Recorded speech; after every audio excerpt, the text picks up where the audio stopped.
You're saying, in essence, that there's no such thing as a race.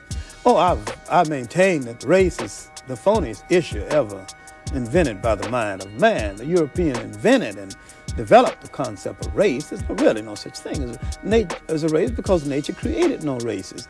The whole race is a man-made thing, you know. Well, how did people get to be French and English? Well, different climatic conditions and migrations and amalgams of different people and migrations of people into your country, migrations of people out. All right. Now, this is an ethnic grouping as against what we call race. If you go back and you look at an old dictionary, you won't even find a definition for a race.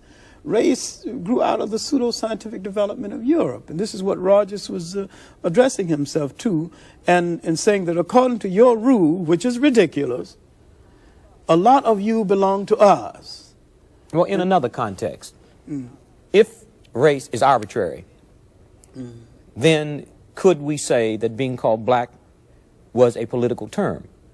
It's a political term and a term which indicates our self-awareness at this juncture in history, and I think we really need it. We need to really bathe in blackness for a while, but I wish we'd get the bath over with and go on to something a little more important, because black in itself is not an ethnic term.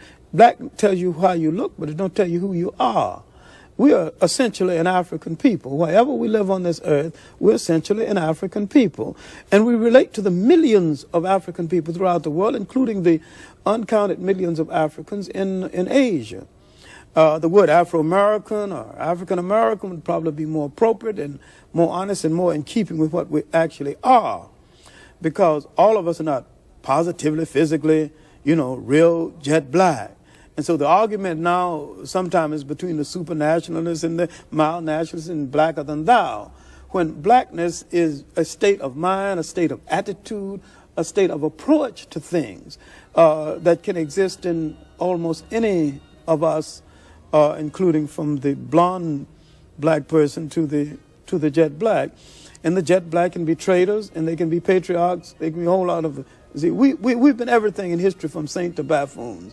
We're a complete people, and we need to start looking at ourselves as a complete people. And I think that once we convinced ourselves that we're black and beautiful, we'll stop saying it and just go ahead and be black and beautiful and release a whole lot of energy for more important things. All right.